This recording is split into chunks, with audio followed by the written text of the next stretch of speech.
Si Van ay dating isang boring na manggagawa sa opisina na nakatira sa kanyang opisina at umuuwi lang para matulog. Gayunpaman, isang araw, nagising siya bilang isang 2 taong gulang na batang lalaki at nagtataka kung nasaan siya. Hindi niya maintindihan kung bakit napakaliit ng kanyang mga kamay at agad siyang tumatakbo sa paligid ng silid upang tingnan kung nasaan siya. Diretso siyang pumunta sa bintana at namangha sa kastilyo at lungsod noong edad medya na nakita niya sa labas nang biglang tumatakbo ang kanyang katulong, sa pag-aakalang magpapalutang si Van mula sa bintana ng walang parachute. Tinutulungan niya itong bumaba at sinasabing mapanganib tumayo sa bintana. At sinabi ni Van sa kanya na namanghalang siya sa tanawin kaya hindi niya mapigil ang tumingin. Hindi maintindihan ni Till kung paano nakakapagsalita si Van ng mataas na antas ng Ingles sa edad na 2, samantalang dapat ay nanunood siya ng mga palabas na walang kabuluhan at mga laro na nakakasira ng utak. Biglang naaalala ni Van na mayroon siyang malabong alaala ng pagtira sa lugar na ito. Nagpasya siyang magbigay ng mabilisang buod at sinabi kay Till na ang pangalan niya ay Van Neferjo at ang kanyang ama ay si Marky Halpa. Naaalala rin niya ang mga pangalan ng 3 niyang nakatatandang kapatid at sa tingin ni Till, ito ang ikalawang pagdating ni Newton. Malapit ng mag-agahan at 3 katulong ang nakapaligid kay Van para pakainin siya dahil napakagwapo niya. Gusto ni Van ang Athens yung natatanggap niya dahil kahit katawan ng 2 taong gulang siya, isa siyang pervert na nasa kalagitnaan ng edad sa loob. Biglang tinanong ng ama ni Van, si Halpa, ang kanyang mga anak tungkol sa kanilang mga plano para sa araw at sinabi nila sa kanya ang mga asignaturang pag-aaralan nila ngayon. Susunod, ibinaling ni Halpa ang kanyang atensyon kay Van at tinanong kung ano ang gagawin niya. Seryosong sumagot si Van na wala siyang alam, kaya magsisimula siya sa mga pangunahing kaalaman at matututo tungkol sa kultura at kasaysayan ng kanilang bansa. Nang marinig siyang magsalita ng ganoon, nagulat ang kanyang mga kapatid. Pero natawa si Halpa na nagkamali siya sa pag-underestimate sa kanyang bunso. Sa tingin niya, magiging mahusay si Van sa mahika ng apoy tulad niya at ng kanyang namayapang asawa, at sinasabi niyang malaki ang pag-asa niya para sa binata. Alam na ni Van na may iba't ibang katangian ng mahika sa mundong ito. Ngunit mas gusto ng mga maharlika ang 4 na pangunahing elemento na kinabibilangan ng apoy, tubig, hangin, at lupa dahil may mataas silang kapangyarihan sa pag-atake. Lahat ng iba pang uri ng katangian ng mahika ay itinuturing na kahihiyan at lahat ng kapatid ni Van ay may isa sa 4 na elemento. Mamaya ng araw na iyon, nalaman ni Van ang tungkol sa kanilang bansa mula kay Till at nasabik siyang malaman kung gaano karaming matatalinong uri ng nilalang ang nasa kanilang mundo. Sinabi ni Till sa kanya na karaniwan lang ang kanilang mga elf, dwarf, at iba pa, pero sinabi ng iba pang mga katulong sa kanya na hindi maiintindihan ng bata ang lahat ng iyon. Sinabi ni Van kay Till na huwag pansinin ang mga mangmang na babaeng iyon at nagsimulang tanungin siya tungkol sa mga magic tool sa halip. Sinabi niya sa kanya ang tungkol sa mga mahiwagang kristal at bato na maaaring mag-imbak ng mahika at maaaring gamitin sa paggawa ng mga mahiwagang kasangkapan. Habang natututo pa lang si Van ng mga pangunahing kaalaman, naglagay ang matandang butler na si Asparte ng maraming libro sa harap niya, sinasabing kailangan munang malaman kung gaano na ang alam niya bago tuluyang simulan ang kanyang pag-aaral. Medyo natatakot si Van sa kanyang biguteng mukhang masungit at sinabi kay Asparte na hindi pa siya marunong magbasa ng maayos, pero may kaunting alam siya sa matematika. Nagsisimula ang katulong sa pinakasimple at tinatanong siya kung ano ang 3 plus 5. At nang sagutin ni Van ang tanong ng hindi nagbibilang gamit ang kanyang mga daliri, labis na humanga ang butler kaya nagpasya siyang turuan siya ng personal. Alam agad ni Van na magiging impyerno ito, at napatunayan siyang tama ng pag-aralin siya ni Asparte mula paglubog ng araw hanggang pagbubukang liwayway. Pero dahil doon, natutong magbasa at magsulat si Van sa loob lang ng ilang linggo. Pagkatapos noon, patuloy siyang nag-aaral ng mabuti, at pagdating niya ng edad na 4, oras na para magsimula ang kanyang mga aralin sa paggamit ng espada. Ang una niyang kasosyo sa pagsasanay ay si Till, na kayang umiwas na parang may alerhiya sa kahoy na espada ni Van. Naluhad siya matapos mab-aigo kahit minsan natamaan siya, at tinukso siya ni Till na siya ang nanalo laban sa kanya. Hinahabol siya ni Van habang nakasimangot, pero pagkatapos ay pinigilan ng iba pang selosang katulong si Till dahil nilalay niya ang isang marangal. Sinabi nila kay Van na parusahan siya dahil sa pagiging bastos niya, pero sinabi niya sa kanila na okay lang. Gayunpaman, may galit ang mga katulong, at iginigiit nilang parusahan ni Van si Teal, kaya naman kinurot lang niya ang noo nito at sinabi sa lahat na natupad na ang hustisya. Sa susunod na taon, nag-focus si Van sa pagsasanay sa espada, at sa edad na 5, kaya na niyang talunin ang mga nakatatandang estudyante dahil mga bata lang sila na may simpleng paraan ng pag-atake, samantalang siya ay isang ganap na lalaki na may binuong utak. Namangha ang ibang mga estudyante na henyo si Van kahit sa labanan, at mas lalo silang namangha nang makita siyang mabait sa kanila kahit na mas mababa ang kanilang katayuan sa lipunan. Pagkatapos nito, nagpahinga si Van nang dumating si Dee, ang katulong na commander ng mga kabalyero, doon para suriin ang kanyang mga kamay. Natuklasan niya na napakakinas ng mga kamay ni Van at walang mga kalyo, na nagpapaisip sa kanya kung paano siya naging ganoon kagaling nang walang sapat na pagsasanay. Sinabi ni Van sa kanya na masyado siyang abala sa pag-aaral para regular na magsanay, at casual na inihayag ni Dee sa ilalim ng tolda para gawing 3 beses na mas mahirap ang mga aral ni Van. Malaking pagkabigla ito para kay Van, pero ngayon naiintindihan na niya kung bakit napakahaba at napakahirap ng kanyang mga aralin. Tinatanong siya ni Dee kung interesado siyang matutong lumaban gamit ang espada, dahil makikiusap siya sa may-ari ng tolda na bawasan ang kanyang mga aralin para makapag-ensayo siyang maging pinakadakilang mandirigma ng espada sa kanilang bansa. Sinabi ni Van sa kanya na gusto niyang mag-focus sa kanyang mga aralin at sa kanyang kasanayan sa espada, at nagpasya si Dee na personal siyang sanayin para sa pinakamahusay na resulta. Tiniyak niya kay Van na hindi siya magiging mahigpit sa kanya dahil bata pa lang ito, pero mas malaking kasinungalingan iyon kaysa sa lahat ng sinabi ng anumang politiko. Ang mga aral ni Dee ay napakahirap, ngunit sa kabila ng lahat, nasisiyahan si Van sa buhay pagkatapos ma-reincarnate. Lumalipas na naman ang 1 taon, at ngayon ang 6 na taong gulang na si Van ay kilala bilang isang henyo sa buong kanyang teritoryo. Gayunpaman, napapagod siya dahil ang kanyang buhay ay umiikot lamang sa mga libro at espada.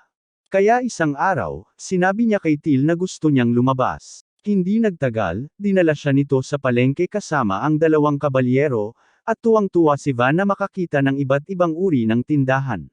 Nagtataka siya sa malaking gusali sa likod niya, at sinabi ni Teal sa kanya na ito ang Merry Chamber of Commerce, isang malaking kumpanya na may mga sangay sa buong bansa. Napagtanto ni Van na ito lang ang Walmart ng mundong ito, nang biglang makita niya ang isang lalaking hinihila ang isang batang mukhang napakarumi at bagbog.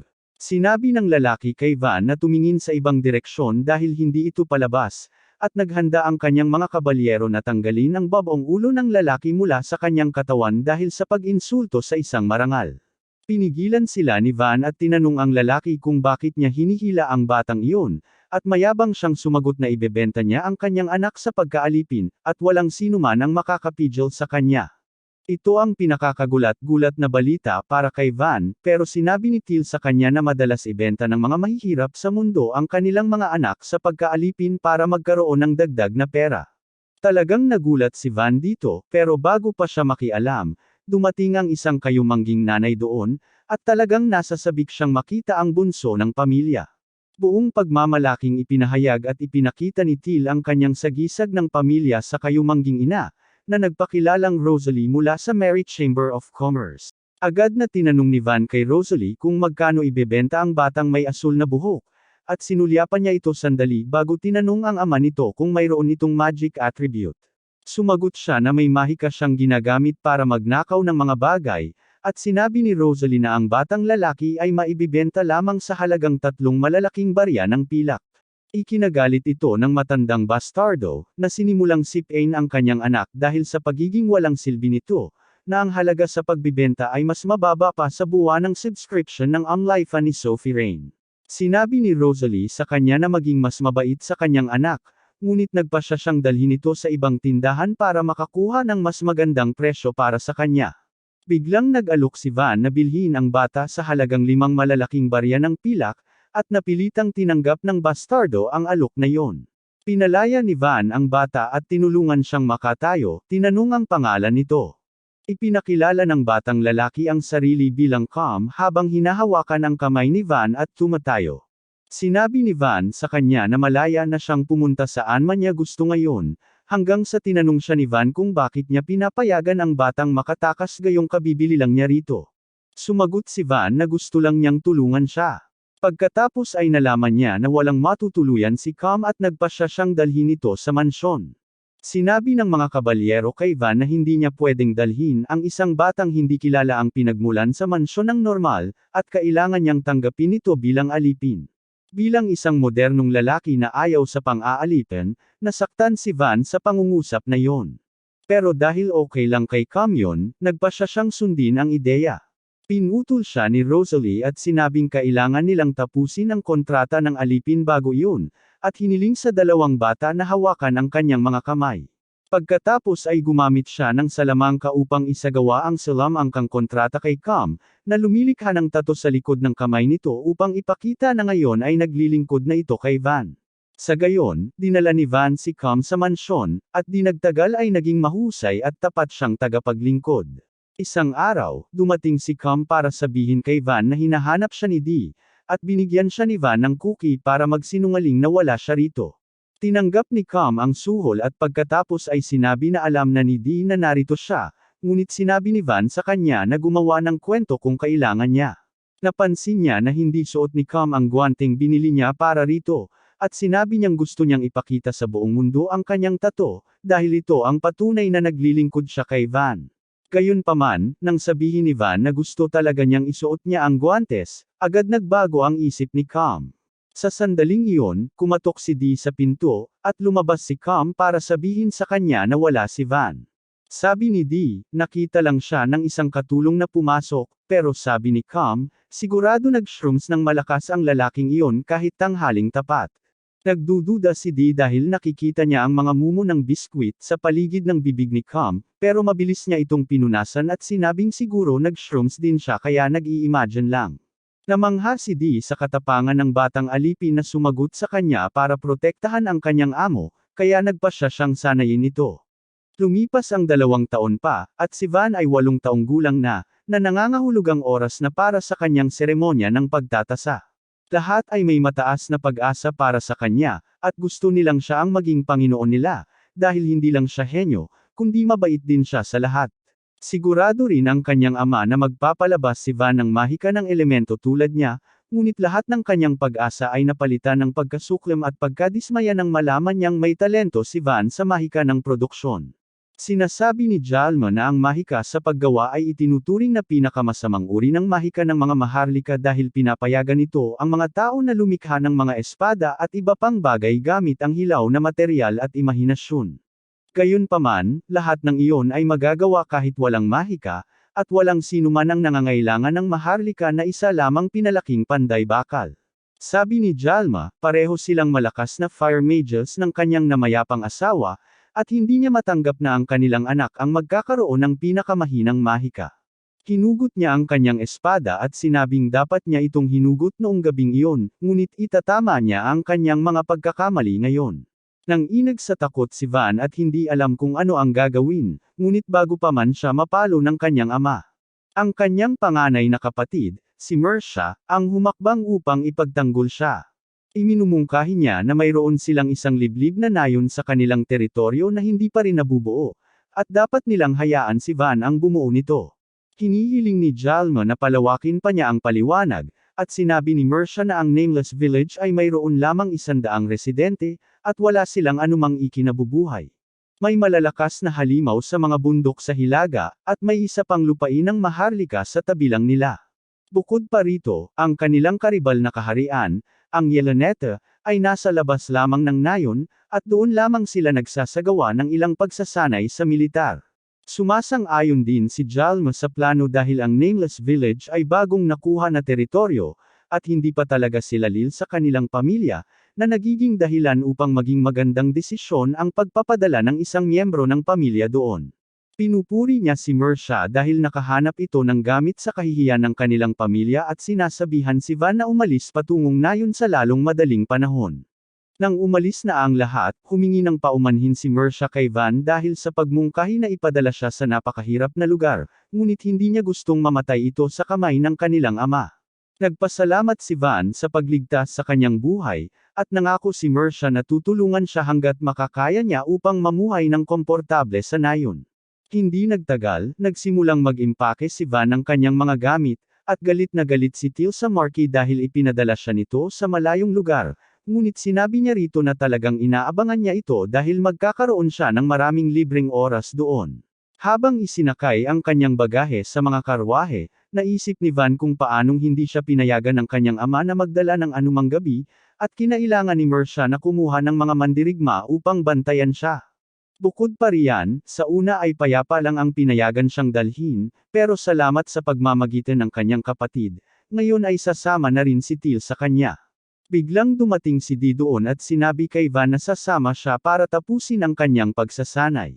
Ayaw na ayaw ni Van yan, at sinasabing ipinagbawal ng kanyang ama na sumama sa kanya ang mga gabi. Sumagot si Dee na wala siyang natanggap na balita tungkol dyan, at dinala pa niya ang dalawa sa kanyang mga gabi. Hindi lang iyon, dahil dumating din si Esparta doon, sinasabi kay Van na nagretiro siya ng maaga mula sa mansyong ito, at sasama siya kay Van para patuloy siyang turuan. Kapag nagsimula ng gumalaw ang karwahe, medyo nadismaya si Van dahil hindi niya magamit ang sagisag ng pamilya sa sandaling ito, dahil gusto siyang palayasin ng kanyang ama ng palihim. Gayunpaman, buong lungsod ay nagtipon upang magpaalam sa kanya, dahil ang mga kabalyero ay nagdadala ng malalaking bandila na nagsasabing aalis na si Van. Nagpanik si Van nang makita iyon, at tinanong kung ano ang ginagawa nila. Sinabi naman ng mga kabalyero na sinusunod lang nila ang utos ni Dee, at hindi nila pwedeng tanggalin ang mga bandila hanggat hindi niya sinasabi, pero natutulog siya ngayon. Sa pagtatapos nito, nagpaalam ang buong lungsod kay Van, at nangako siyang babalik balang araw. Mamaya, kinuha ni Van ang isang maliit na sanga sa kanyang kamay, at ginamit ang kanyang mahikang pangproduksyon upang gawing espada ito, na mangangailangan ng ilang uri ng reaksyong nuklear upang baguhin ang kahoy sa metal. Pero ano ba ang alam ko?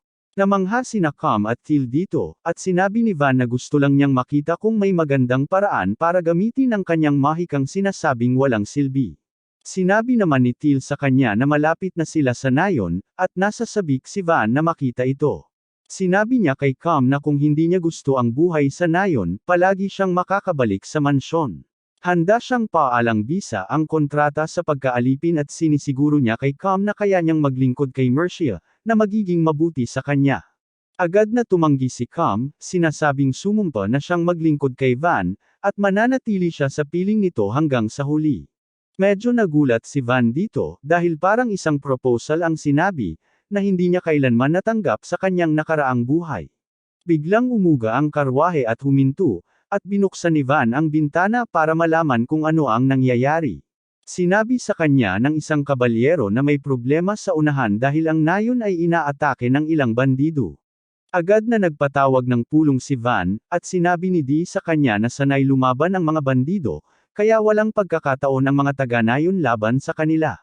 Mayroon silang humigit kumulang 50, at bagaman pinipigilan ng makapal na pader na kahoy ang mga bandido na sumulong, gumagamit sila ng mga pana upang atakihin ang mga taga-nayon sa likod nito.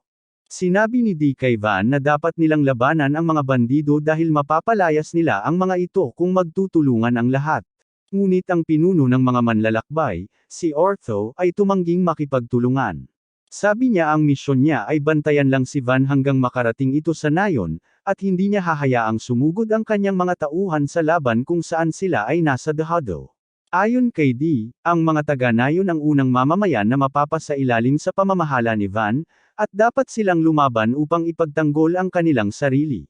Sinabi ni Ortho sa kanya na ang mga ideal na ito ay angkop sa isang kabalyero na katulad niya, ngunit siya at ang kanyang mga tauhan ay mga adventurer, kaya hindi naaangkop sa kanila ang loika ng kabalyero.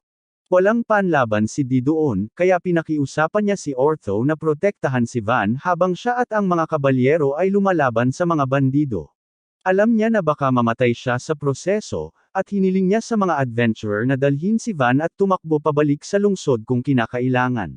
Gayunpaman, tutol si Esparta sa halatang babong planong ito.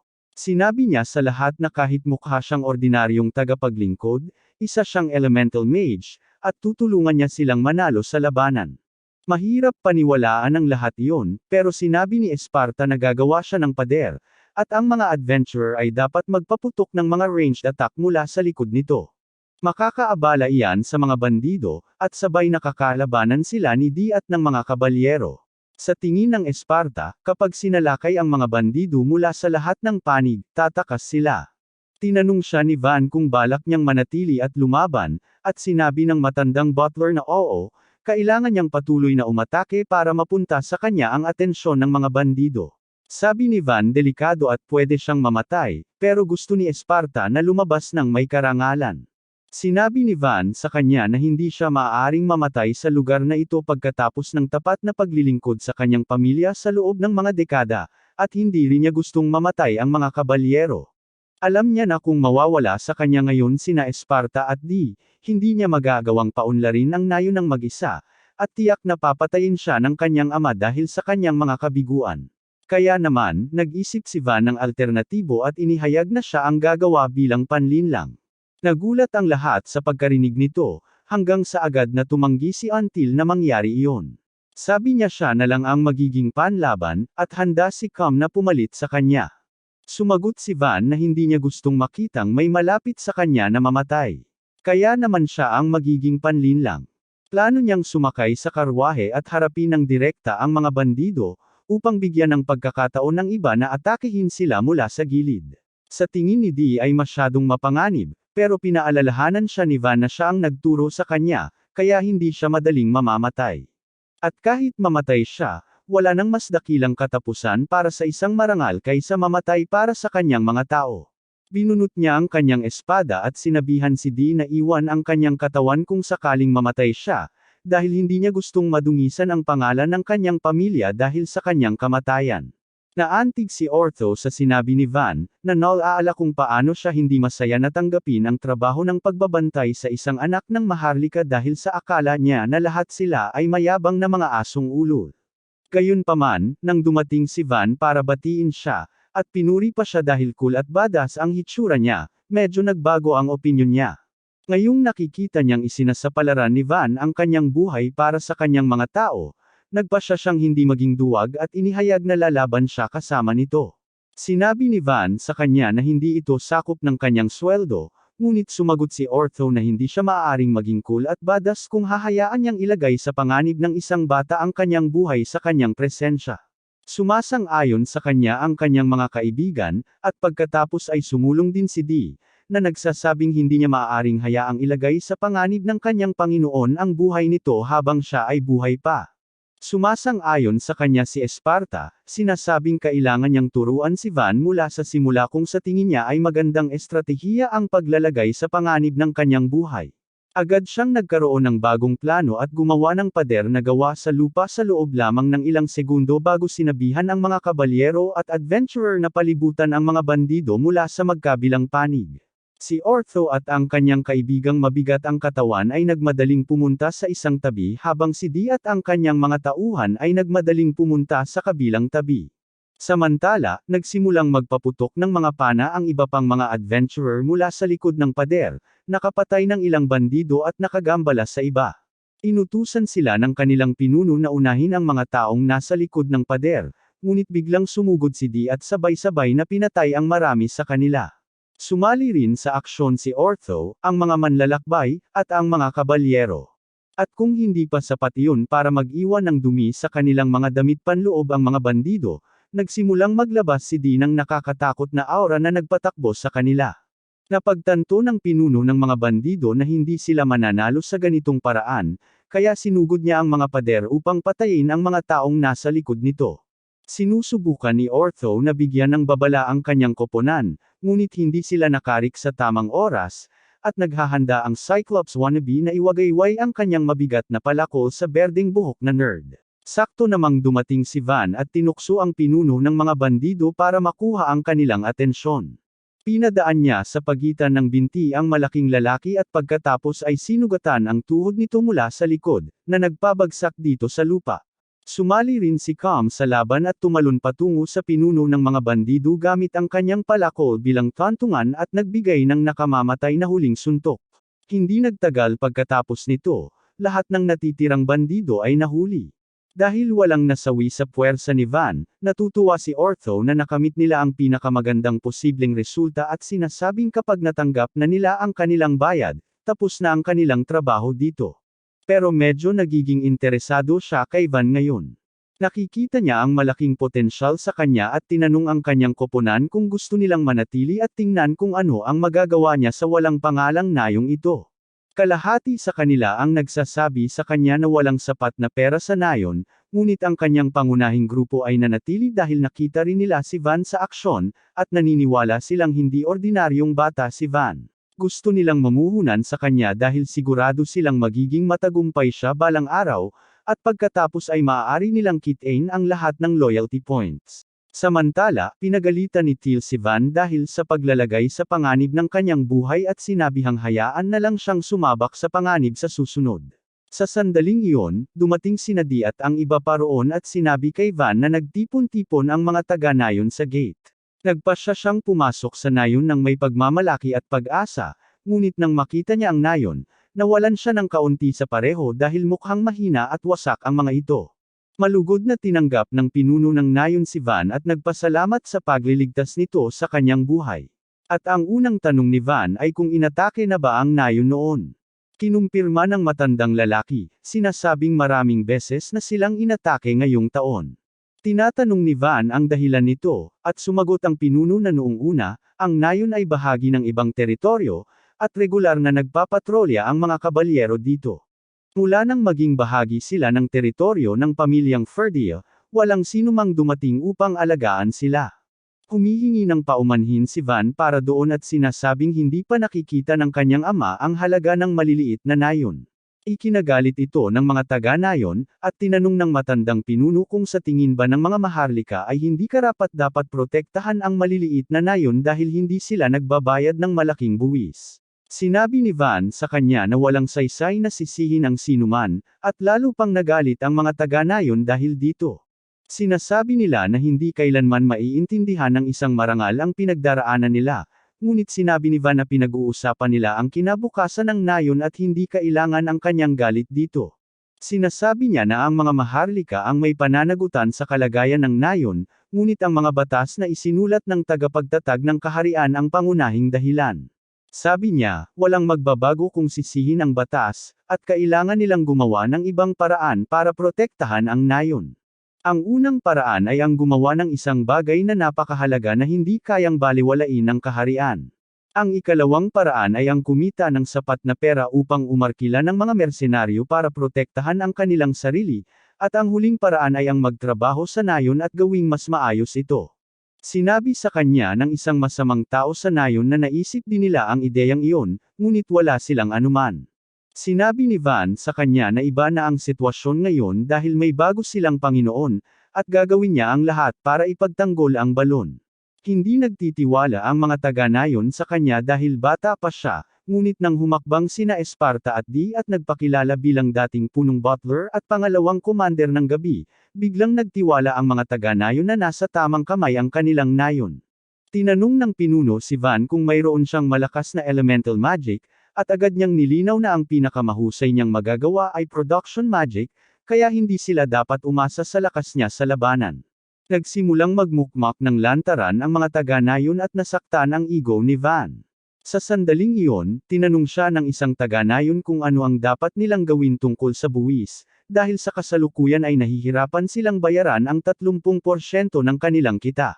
Nagpasya si Van na bawasan ito hanggang 10% hanggang sa maging matatag ang nayon at magsimula ng magustuhan siya ng lahat ng taga-nayon. Susunod, sinabi ni Van na kailangan nilang pagbutihin ang depensa ng nayon at tinanong si Esparta kung matagal ang tatagal ng pader na lupa na kanyang gagawin. Sumagot ang katulong na tumatagal lamang ito ng kaunting panahon bago maubos ang monarka, at pagkatapos ay magiging tumpok na lamang ng lupa. Nagpasya si Van na magtayo ng matibay na pader mamaya, ngunit hiniling niya kay Esparta na gumawa muna ng isa gamit ang mahika. Agad na lumikha ang matandang butler ng malaking pader sa paligid ng buong nayon at nagulat ang lahat nang makita iyon. Pagkatapos nito, sinabi ni Van na kailangan nila ng mga bitag at patibong para pabagalin ang anumang bandido, at hiniling ni Di sa kanya na ipaubaya na lang sa kanya iyon.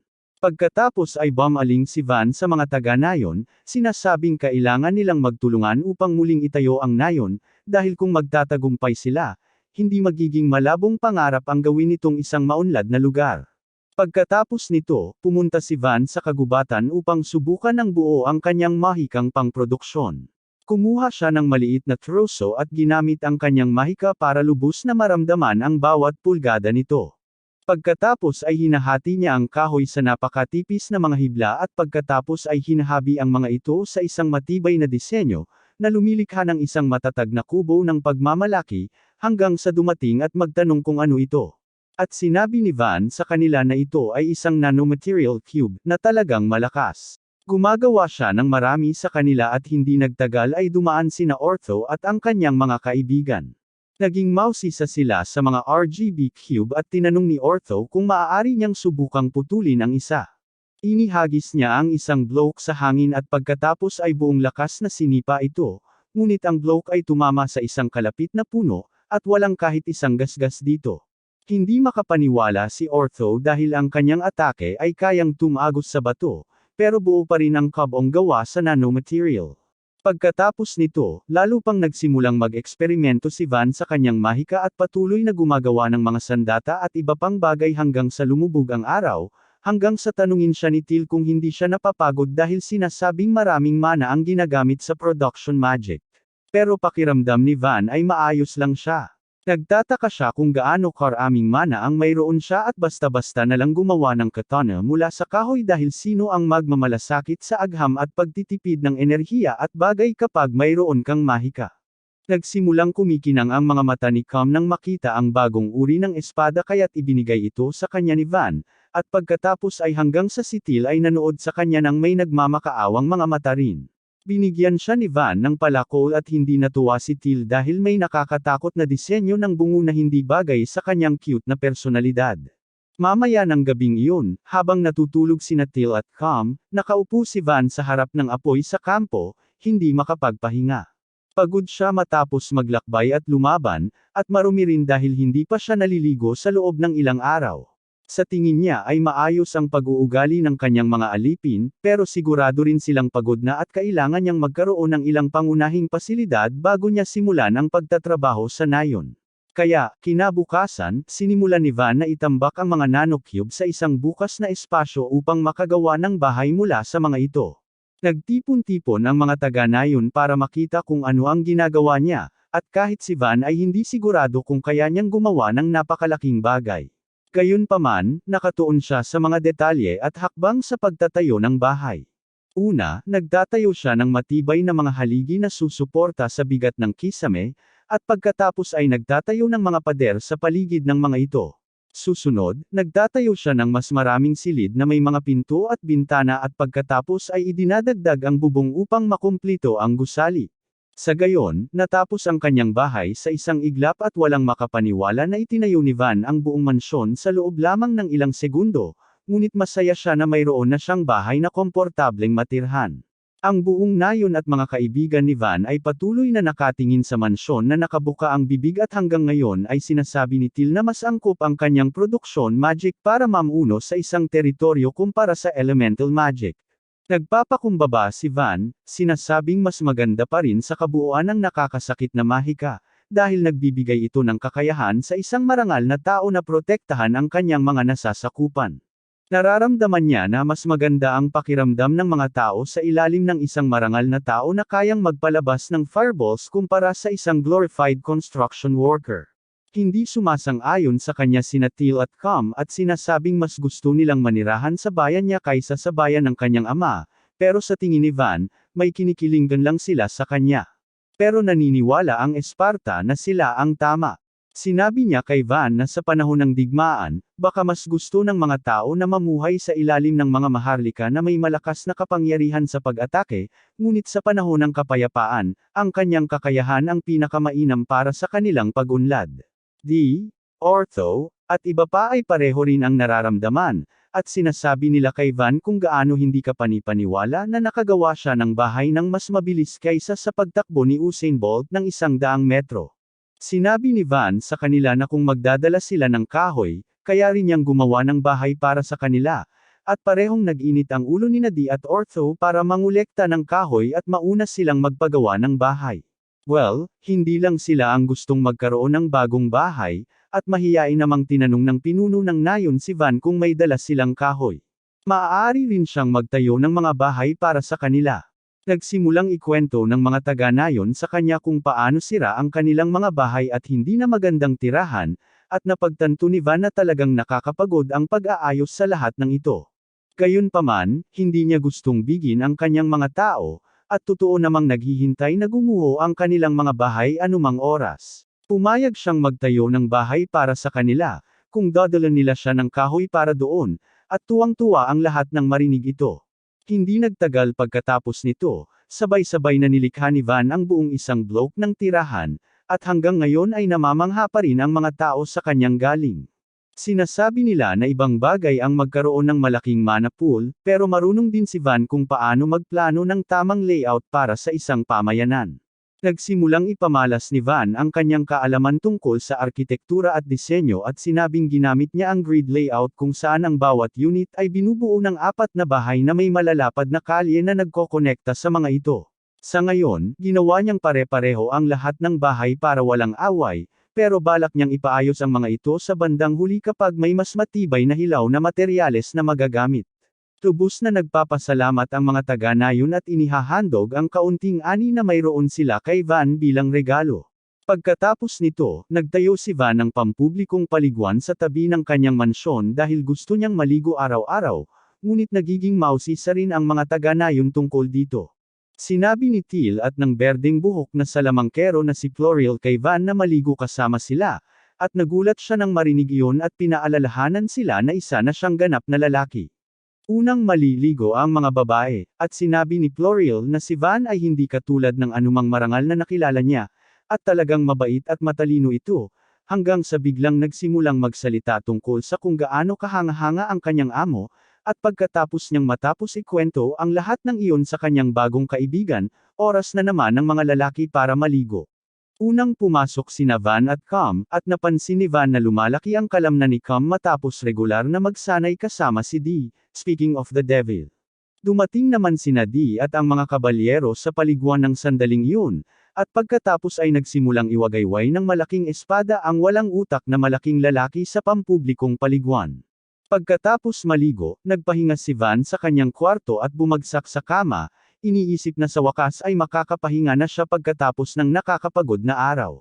Kinabukasan, nagising siya at nakita niyang naghukay ng kanal sa paligid ng nayon ang mga kabalyero upang protektahan ito mula sa mga mananakop, at sinabi ni Van na kailangan nilang punuin ito ng tubig para sa pinakamahusay na resulta.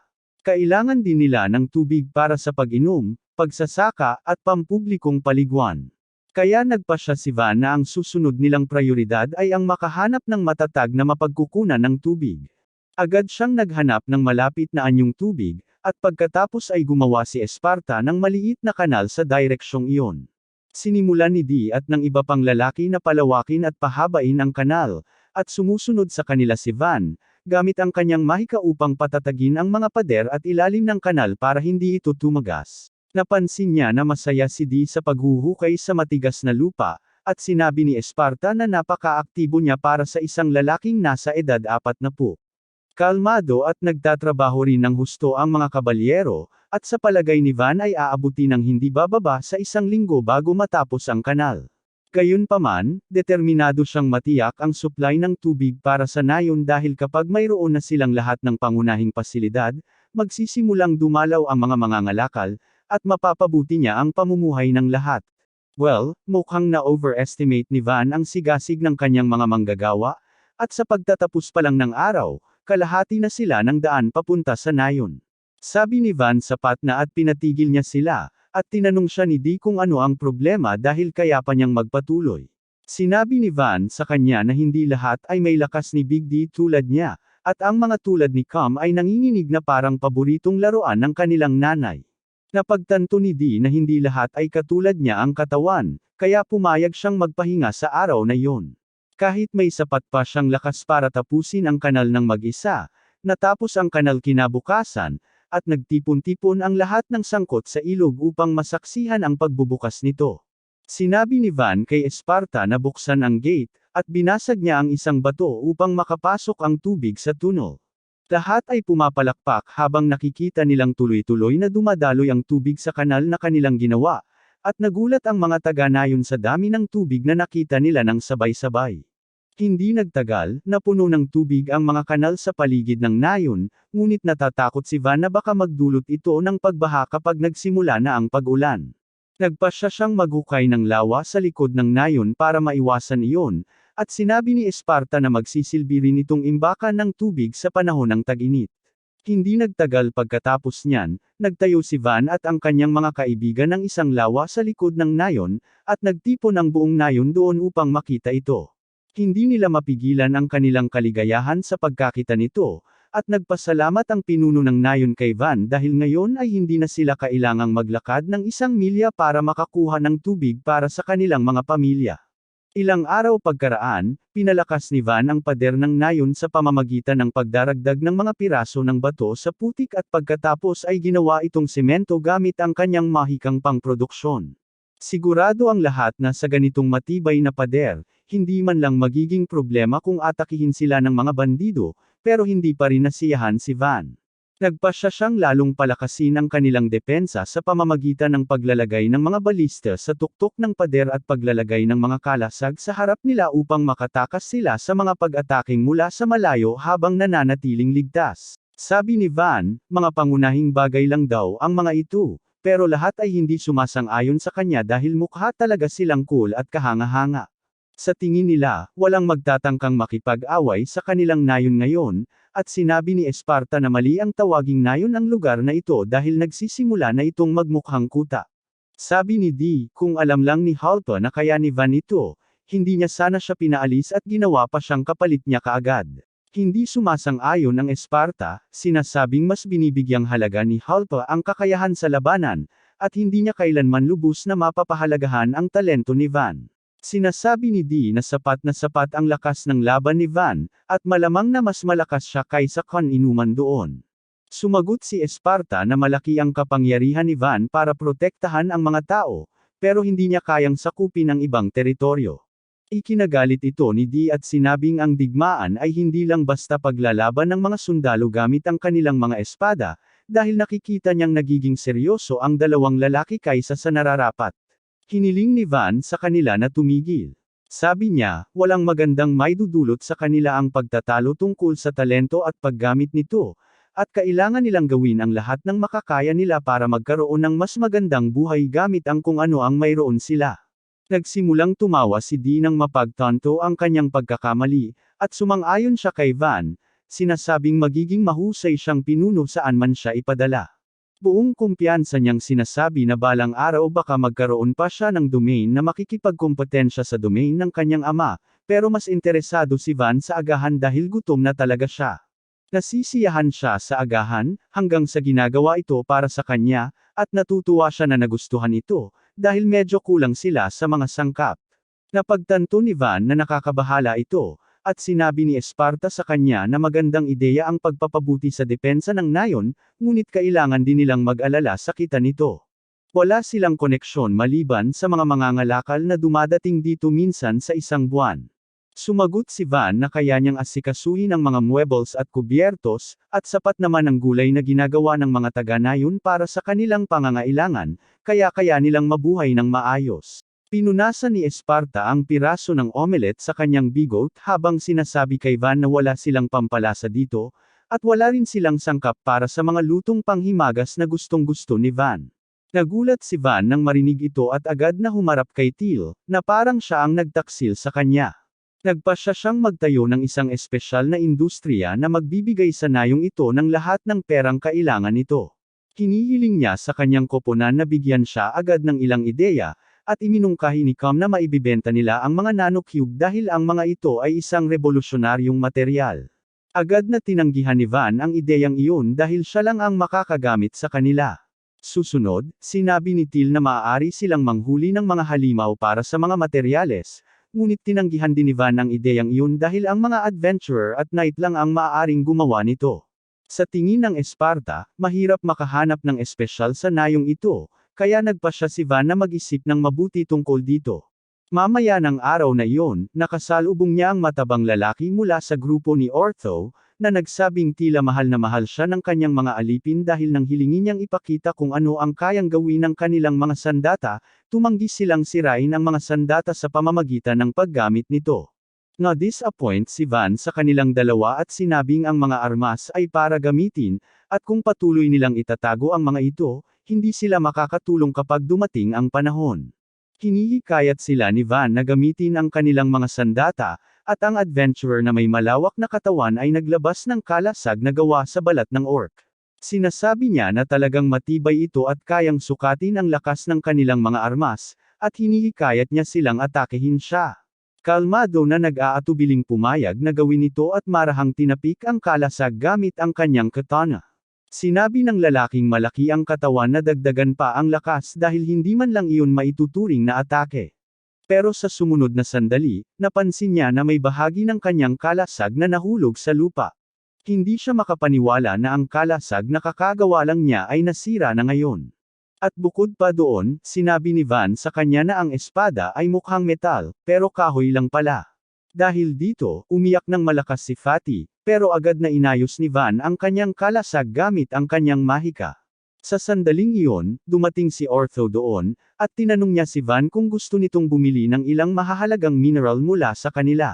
Namangha si Van nang makita siyang nagdadala ng kariton na puno ng mga bihirang mineral, at ipinaliwanag ni Ortho na ang mga bundok malapit sa nayon ay puno ng mga mineral at ore, at hindi pa nga sila kailangang lumayo para makuha ang mga ito. Mayroon siyang ilang ore ng bakal, tansu, at pilak, at kaunting ginto rin. Gayunpaman, ang pinakamahalagang natuklasan ay ang mithril ore, at nabaliw si Van nang makita ito. Nagtataka siya kung bakit walang ibang nakatuklas ng mga yaman sa mga bundok noon, at sinabi ni Ortho na masyadong malayo at hindi maginhawa ang lugar na ito para may mag-abala pang tumingin. Pagkatapos nito, nagpasya si Van na magtrabaho sa iron ore at ginawa rin itong nanocube. Nasa sabik si Fatty nang makita ito at tinanong niya si Van kung makakagawa siya ng mga espada gamit iyon. Masama pa rin ang pakiramdam ni Van tungkol sa kanyang kalasag, kaya pumayag siyang gumawa ng isa para sa kanya, at hiniling sa kanya ni Fatty na gumawa ng maikling espada at mahabang espada. Unang ginawa ni Van ang maikling espada, maingat na iniisip ang lahat ng detalye para gawing matibay, matalas, at maganda rin ito.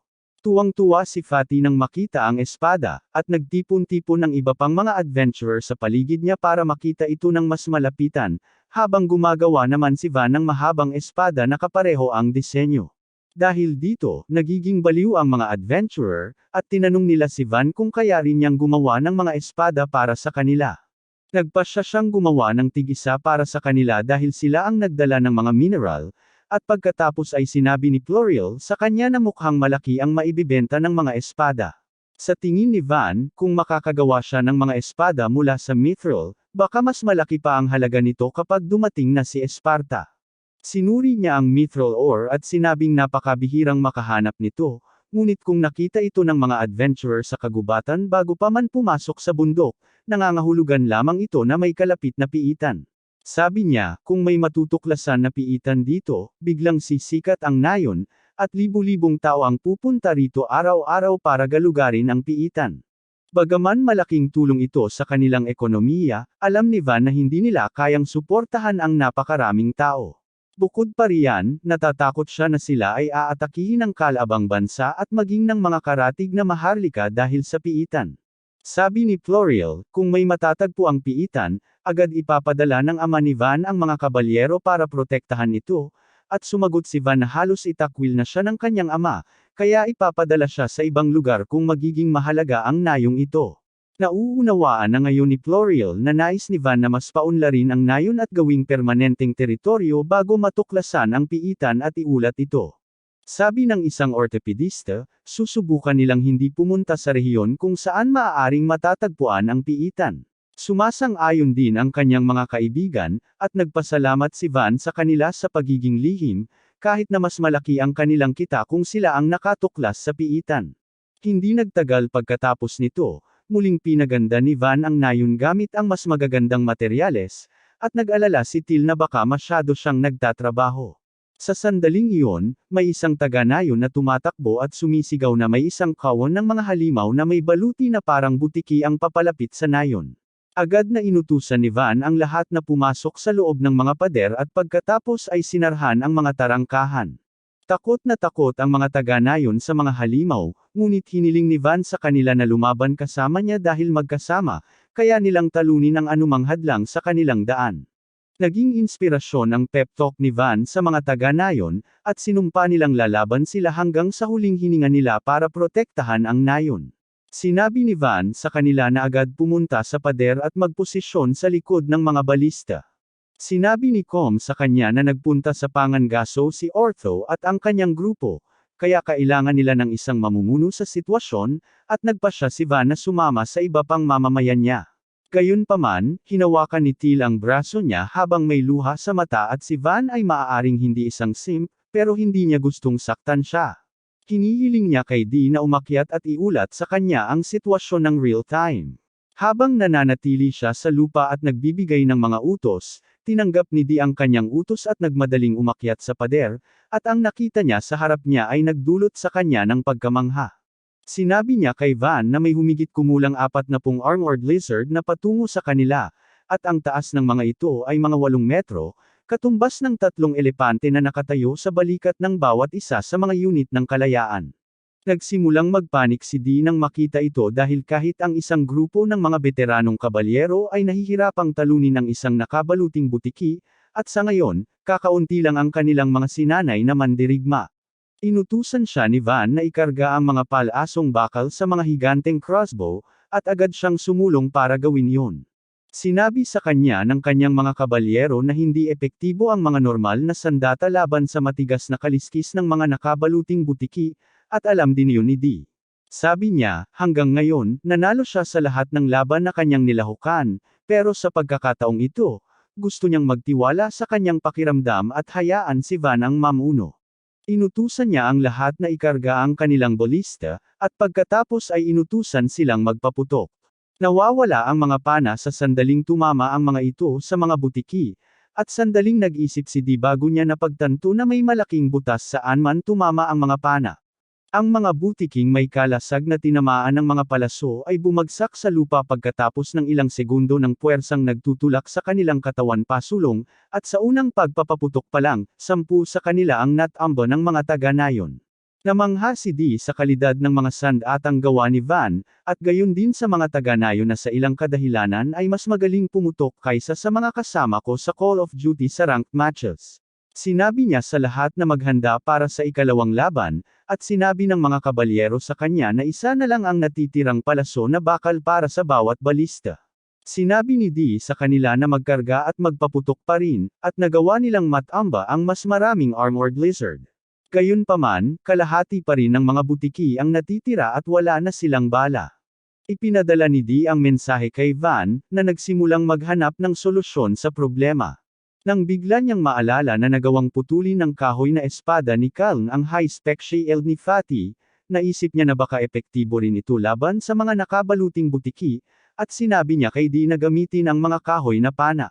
Sa tingin ng mga kabalyero, ito ay simpleng katangahan dahil hindi makakapasok ang kahoy sa balat ng butiki na kasing tigas ng bakal.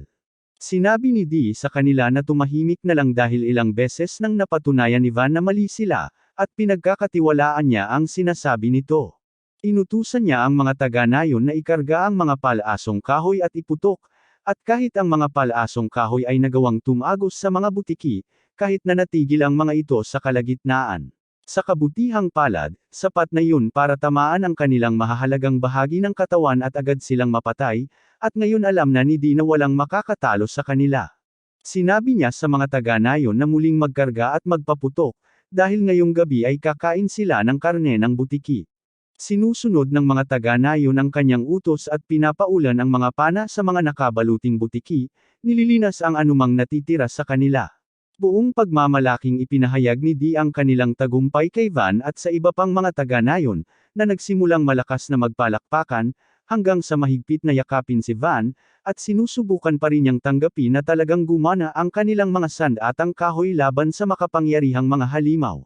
Nang makabalik sa tuktok ng pader, sinabi ng mga kabalyero na walang nasugatan mula sa kanilang panig, at marami pa silang natitirang bala. Sa tingin ni Dee, napakabilis na tapos ng laban kaya medyo nadismaya siya, pero nagpapakita lang ito kung gaano kahusay ang kakayahan ni Upvan. Hindi nagtagal pagkatapos nito, sinimulan ng mga taga-nayon na ay proseso ang mga bangkay ng butiki sa ilalim ng gabay ng grupo ni Ortho, na medyo huling nakabalik. Sinabi ni Ortho sa kanila na panatilihin ang mga mata, pangil, balat, at magic core para sa pagbibenta. Habang itatabi ang karne para kainin, sinabi niya na karaniwan ay matagal ang pagpoproseso ng mga armored lizard at karamihan sa karne ay nabubulok bago pa nila magamit. Pero salamat sa mga kutsilyong ginawa ni Van, talagang madali ang trabaho. Sa sandaling iyon, dumating si Van doon at sinuri ang bundok ng karne at nagpa siya na magdaos ng malaking pagdiriwang upang ipagdiwang ang kanilang tagumpay. Sa gabi, nagsisimula ang mga pagdiriwang at nakakakain ang mga tao ng mas maraming karne hanggat kaya nila. Kinausap ng grupo ni Ortho si Van at sinabi sa kanya na napakaganda ng paggana ng mga armas na ginawa niya para sa kanila. Narinig ito ni Dee at tinanong niya si Van kung gumawa siya ng mga sandata para sa mga pakikipagsapalaran bago siya, at nagsimulang ipakita ng grupo ni Ortho ang kanilang mga espada. Nagseselos si Dee nang marinig ito at hiniling kay Van na gawan siya ng espada, at handa siyang bigyan ito ng blankong tseke para doon. Gusto rin ng ibang mga kabalyero na gumawa ng mga sandata si Van, at mahiyain niyang sinabi sa kanila na hindi siya makakatanggap ng anumang pera mula sa kanila, ngunit medyo abala siya sa ngayon. Nangako siya na gagawa siya ng bagong kagamitan para sa kanila pagkatapos maayos ang mga usapin sa nayon at natuwa naman ang mga kabalyero doon. Pagkatapos nito, sinabi ni Ortho kay Van na karaniwan, ang isang nakabaluting butiki ay nagkakahalaga ng 20 gintong barya, ngunit dahil karamihan sa karne ay mabubulok, makukuha niya ang mga 8 gintong barya bawat butiki. Malaking halaga pa rin iyon at nalulula si Van sa pag-iisip kung paano niya gagamitin ang lahat ng perang iyon. May masamang balita siyang sinabi sa kanya ng Esparta, sinabing kapag kumikita ang isang nayon ng higit sa 100 gintong barya, kalahati nito ay kailangan nilang ibigay sa marquis bilang buwis. Parang nawala ang buong ipon ni Van sa crypto scam nang marinig niya ito, at tinanong niya kung may paraan ba silang makagawa ng tax fraud. Sinabi ni Esparta sa kanya na hindi nila mate at tago ang pagbibenta ng napakaraming material, at nawala ng pag-asa si Van.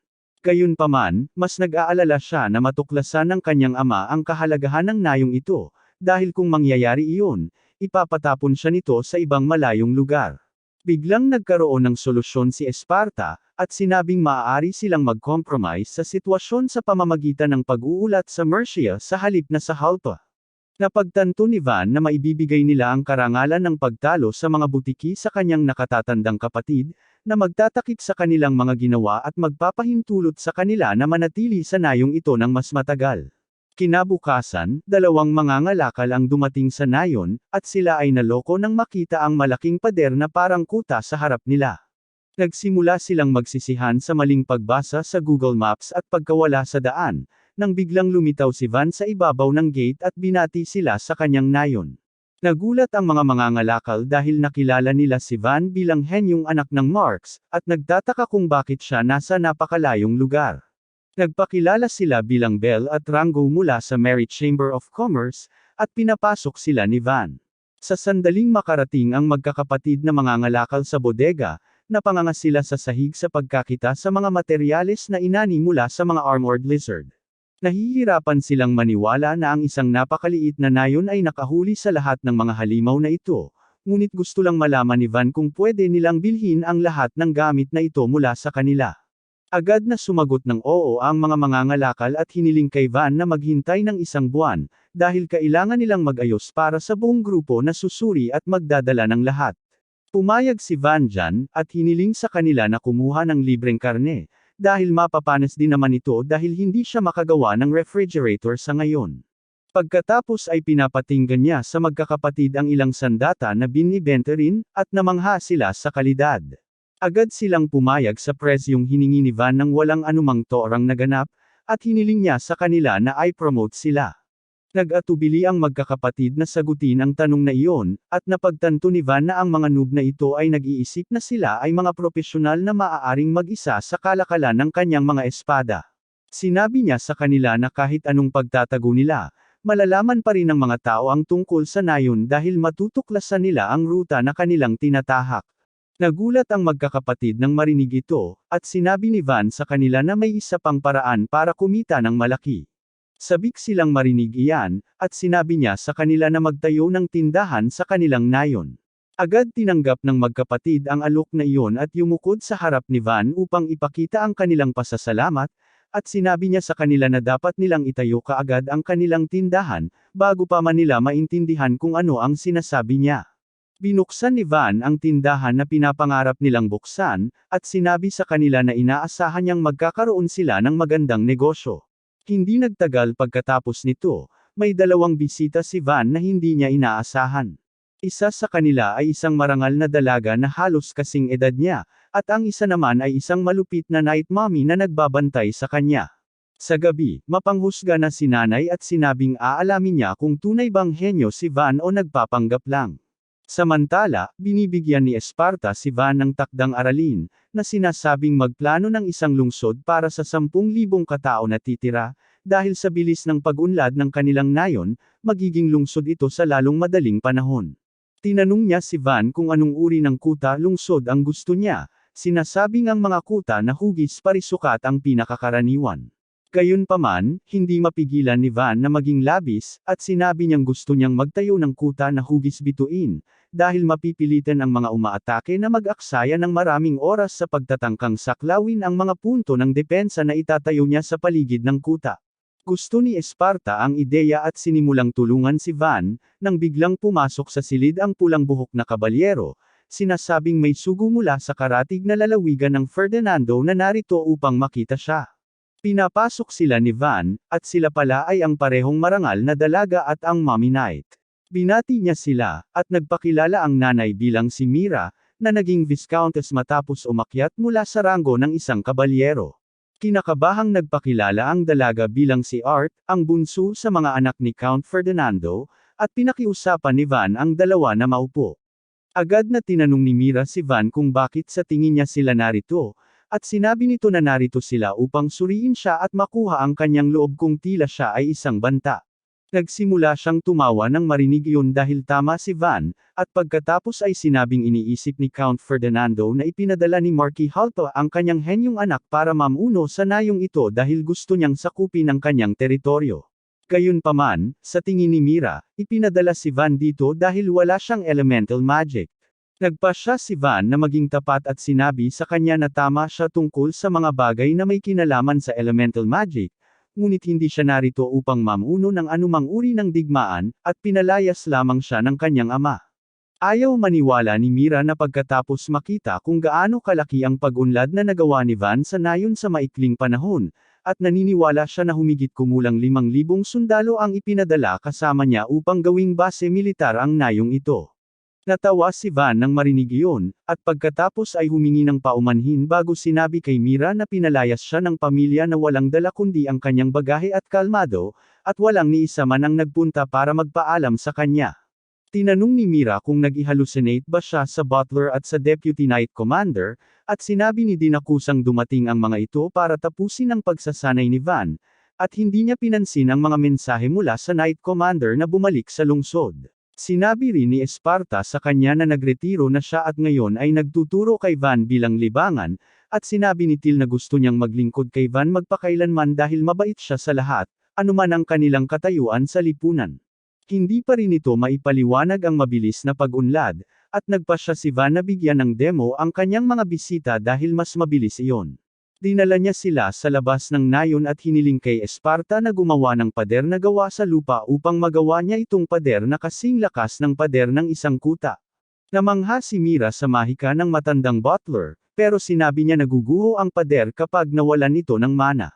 Agad na ginamit ni Van ang kanyang mahika upang gawing solidong konkreto ang pader na gawa sa putik, at pagkatapos ay gumamit siya ng ilang kahoy na nanocubes upang gumawa ng gate.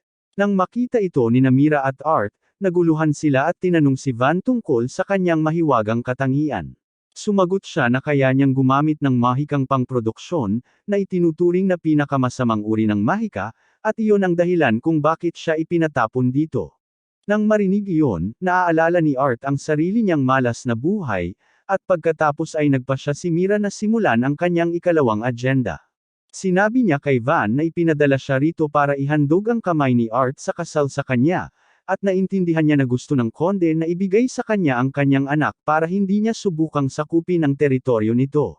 Sinabi niya kay Mira na hindi kailangan ang kasal dahil ayaw niyang makipag-away kaninuman, at ginagawa lang niyang maunlad ang nayon dahil gusto niyang mamuhay ng mapayapa dito. Sinabi ni Mira sa kanya na sa simula ay gusto niyang pigilan si Art na maging kasintahan ng Panginoon ng isang maliit at walang pangalang nayon dahil hindi siya makakahanap ng kaligayahan sa ganoong maruming lugar. Pero pagkatapos makita ang potensyal at karakter ni Van, sinusuportahan na niya ang kanilang pagpapakasal.